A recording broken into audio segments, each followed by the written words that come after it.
Selanjutnya teman-teman kita berbicara tentang teori stres ya, dan sedikit tentang penanganannya juga. Teman-teman, stres itu adalah merupakan pengalaman hidup yang pasti dialami oleh setiap orang yang hidup ya. Pengalaman hidup, namanya pengalaman hidup ya, orangnya juga hidup. Kalau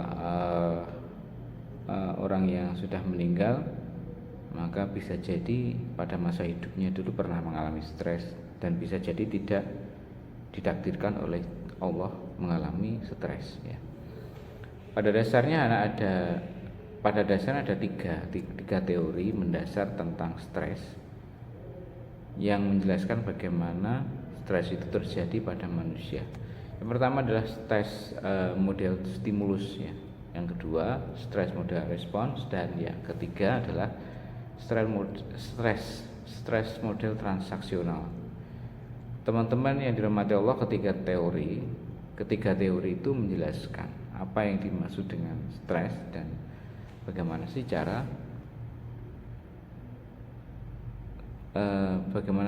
cara terjadinya dan kita mengatasinya.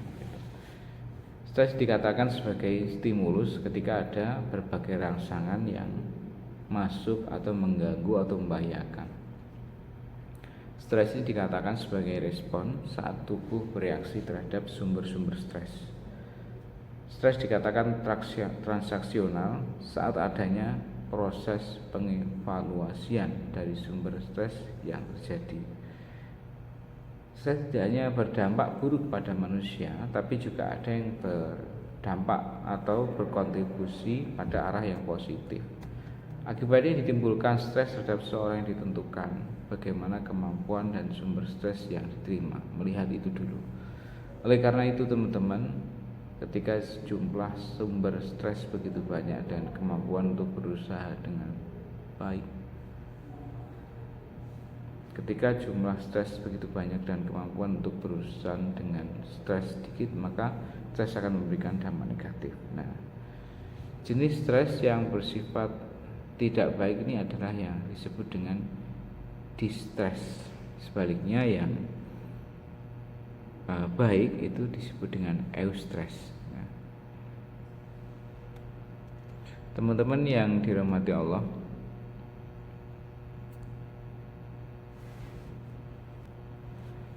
stres itu sebaiknya kita menyikapinya dengan baik ya.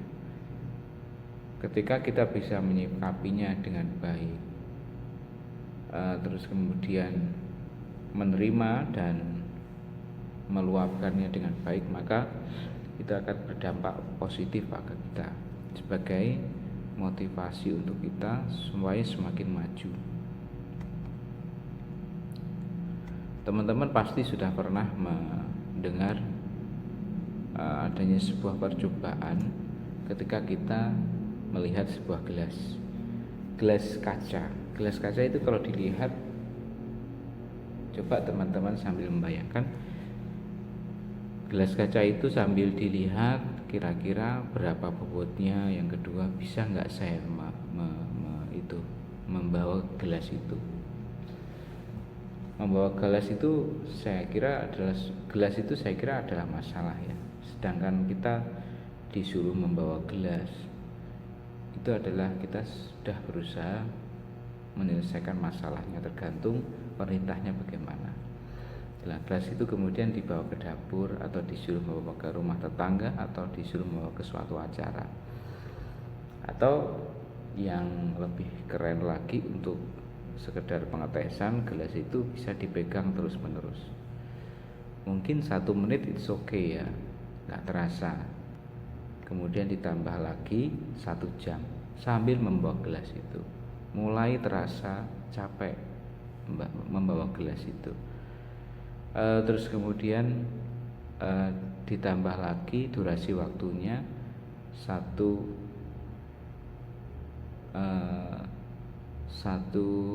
minggu misalnya, disuruh membawa gelas terus, tangannya tidak boleh lepas dari gelas.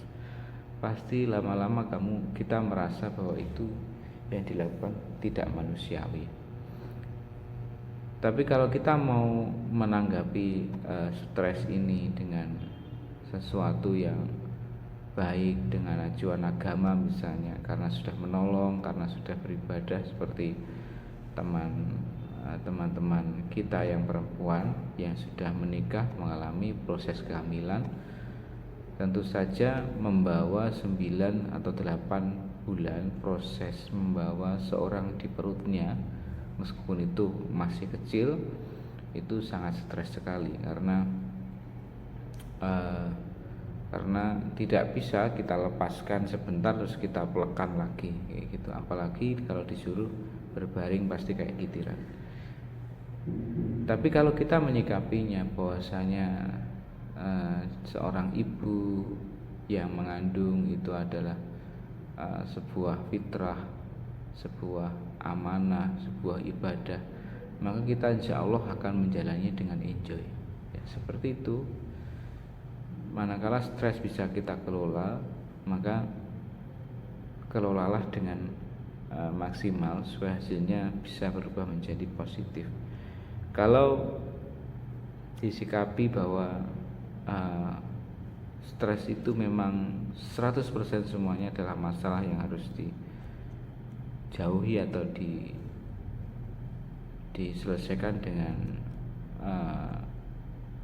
adat bukan manusiawi, maka itu bisa berbahaya. Maka dari itu teman-teman, sebaiknya memang kalau stres itu segera diselesaikan. Kalau berkepanjangan maka segera ke psikiater untuk konsultasi lebih lanjut. Kurang lebihnya mohon maaf teman-teman kalau memang ada beberapa hal yang kita bicarakan mungkin kurang persiapan atau yang lain. Teman-teman silakan menambahkan informasi tentang stres ini di kolom komentar. Assalamualaikum warahmatullahi wabarakatuh.